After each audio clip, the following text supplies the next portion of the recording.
Audio Jungle.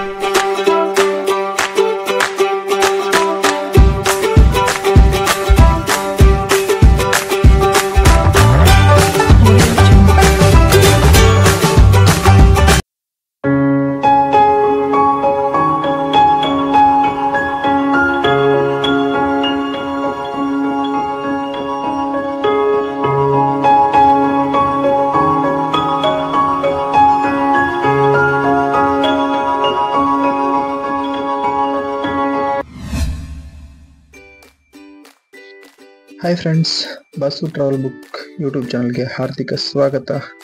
So ಬೆಂಗಳೂರಲ್ಲಿ ಯಾರ್ಯಾರು ಕೆಲಸ ಮಾಡ್ತಿರೋ ವೀಕೆಂಡ್ ಅಂದ್ರೇ ಒಂದು ಮಜಾ. ವೀಕೆಂಡಲ್ಲಿ ಒಂದು ಟ್ರಿಪ್ ಮಾಡಲೇಬೇಕು ಅಂತ ತಲೆಯಲ್ಲಿ ಬರುತ್ತೆ. ಸೊ ಆವಾಗ ನಮಗೆ ಒಂದು ತಲೆಯಲ್ಲಿ ಬಂದಿದ್ದೆ, ಇವತ್ತು ನಾವು ಒಂದು ವೀಕೆಂಡ್ ಟ್ರಿಪ್ ಪ್ಲ್ಯಾನ್ ಮಾಡೇ ಬಿಡೋಣ ಅಂತ. ಸೊ ಆ ಟೈಮಲ್ಲಿ ಬೈಕ್ ಎತ್ಕೊಂಡು ಹೊರಟೇ ಬಿಟ್ವಿ, ನಾನು ಮತ್ತು ನನ್ನ ಫ್ರೆಂಡ್ಸು. ಸೊ ಹೋಗ್ತಾ ದಾರೀಲಿ ಮಸ್ತ್ ವೆದರ್ನ ಎಂಜಾಯ್ ಮಾಡ್ತಾ ಒಂದು ಫೋಟೋ ಕ್ಲಿಕ್ ಮಾಡ್ತಾ ಹೊರಟ್ವಿ. ಸೊ ದಾರಿಲಿ ಬನ್ನೂರಲ್ಲಿ ನಿಲ್ಲಿಸ್ಕೊಂಡು ಬ್ರೇಕ್ಫಾಸ್ಟ್ನ ಮುಗಿಸ್ಕೊಂಡು ಹೊರಟಿರೋದೆ ನಮ್ಮ ಹೆಮ್ಮೆಯ ಸಾಂಸ್ಕೃತಿಕ ನಗರಿ ಮೈಸೂರು ಜಿಲ್ಲೆಗೆ. ಸೊ ಬನ್ನಿ ಫ್ರೆಂಡ್ಸ್, ಮೈಸೂರು ಜಿಲ್ಲೆನ ಎಷ್ಟಾಗುತ್ತೋ ಅಷ್ಟು ಎಕ್ಸ್ಪ್ಲೋರ್ ಮಾಡೋಣ. ಸೊ ನಮ್ಮ ಕೈಲಿಂದ ಆಗಷ್ಟು ನಿಮಗೆ ಮೈಸೂರು ತೋರಿಸ್ಬೇಕಂತ ಟ್ರೈ ಮಾಡ್ತೀವಿ. ಬನ್ನಿ ಹಾಗಿದ್ರೆ. ಸೊ ಬೆಳಗ್ಗೆ ನಾವು ಫಸ್ಟ್ ಹೊರಟಿರೋದೆ ಮೈಸೂರಿನ ಅಧಿದೇವತೆ, ಹಿಂದೂ ಧರ್ಮದಲ್ಲಿ ಚಾಮುಂಡೇಶ್ವರಿ ತಾಯಿ ಪ್ರಬಲವಾದ ದೇವತೆ. ಸೊ ಈ ತಾಯಿಯ ದರ್ಶನ ಪಡೆದು ನಮ್ಮ ಜರ್ನಿನ ಸ್ಟಾರ್ಟ್ ಮಾಡಬೇಕಂತ ಹೊರಟಿದ್ವಿ.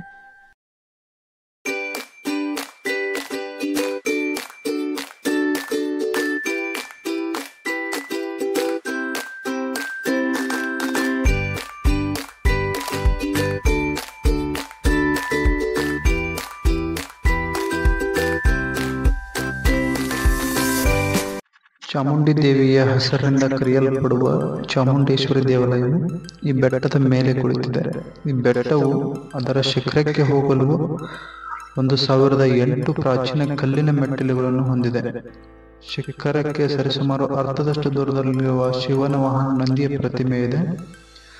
ಈ ದೇವಾಲಯವು ಚತುಷ್ಕೋನ ರಚನೆಯನ್ನು ಹೊಂದಿದೆ. ಬಲಗೈಯಲ್ಲಿ ಖಡ್ಗ, ಎಡಗೈಯಲ್ಲಿ ನಾಗರಹಾವು ಹೊಂದಿರುವ ಮಹಿಷಾಸುರನ ಪ್ರತಿಮೆ ಇಲ್ಲಿನ ಪ್ರಮುಖ ಲಕ್ಷಣವಾಗಿದೆ. ದೇವಾಲಯ ಗರ್ಭಗುಡಿಯೊಳಗೆ ಚಾಮುಂಡೇಶ್ವರಿ ಕೆತ್ತನೆಯ ವಿಗ್ರಹವಿದೆ. ತಾಯಿಯು ತನ್ನ ಬಲ ಹಿಮ್ಮಡಿಯನ್ನು 7 ಚಕ್ರಗಳಲ್ಲಿ ಅತ್ಯಂತ ಕೆಳಭಾಗಕ್ಕೆ ಒತ್ತಿ ಕುಳಿತಿದ್ದಾಳೆ. ಈ ಅಡ್ಡ ಕಾಲಿನ ಯೋಗ ಭಂಗಿ ಶಿವನ ಭಂಗಿಯನ್ನು ಪ್ರತಿಧ್ವನಿಸುತ್ತದೆ. ಸೊ ನಮಗೆ ವೀಕೆಂಡ್ ಆಗಿರೋ ಕಾರಣ ಒಳಗಡೆ ಗರ್ಭಗುಡಿಯ ದರ್ಶನ ಪಡೆಯೋಕ್ಕಾಗಲಿಲ್ಲ. ಸೊ ಹೊರಗಡೆಯಿಂದನೇ ದರ್ಶನ ಪಡ್ಕೊಂಡು ಇನ್ನು ಮುಂದೆ ತುಂಬ ಜರ್ನಿ ಇರೋ ಕಾರಣ ಹೊರಗಡೆಯಿಂದ ದೇವಿಗೆ ಕೈ ಮುಗಿದು ಅಲ್ಲಿ ಅಂಬಾವಿಲಾಸ್ ಅರಮನೆ, ಮೈಸೂರು ನಗರದಲ್ಲಿರುವ ಅನೇಕ ಅರಮನೆಗಳಲ್ಲಿ ಮುಖ್ಯವಾದ ಅರಮನೆ ಮೈಸೂರು ಅರಮನೆ ಎನ್ನುವಾಗ ಸಾಮಾನ್ಯವಾಗಿ ಅರಮನೆಯಾದ ಅಂಬಾವಿಲಾಸವನ್ನು ನಿರ್ದೇಶಿಸಿ ಹೇಳಲಾಗುತ್ತದೆ. ಸಾಮಾನ್ಯವಾಗಿ ಇದು ಹಿಂದಿನ ಮೈಸೂರು ಸಂಸ್ಥಾನದ ಒಡೆಯರ್ ವಂಶದ ಅರಸರ ನಿವಾಸ ಹಾಗೂ ದರ್ಬಾರು ಶಾಲೆಯಾಗಿದ್ದಿತು.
Little Krishna is available with you.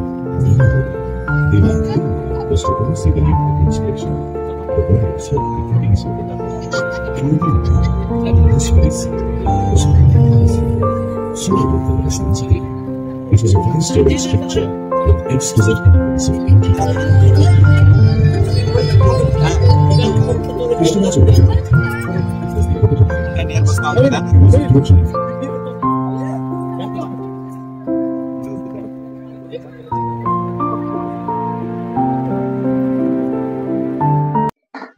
So ಇವಾಗ ನಾವು ಭೇಟಿ ನೀಡ್ತಾ ಇರೋದು 12ನೇ ಶತಮಾನದ ದೇವಸ್ಥಾನ. ಕಾವೇರಿ ಜಲಾಶಯದಿಂದ ಸ್ಥಳಾಂತರಿಸಿದ ಶ್ರೀ ಭವ್ಯವಾದ ವೇಣುಗೋಪಾಲ ಸ್ವಾಮಿ ಟೆಂಪಲ್ಗೆ ಇವಾಗ ನಾವು ಭೇಟಿ ನೀಡ್ತಾ ಇರೋದು.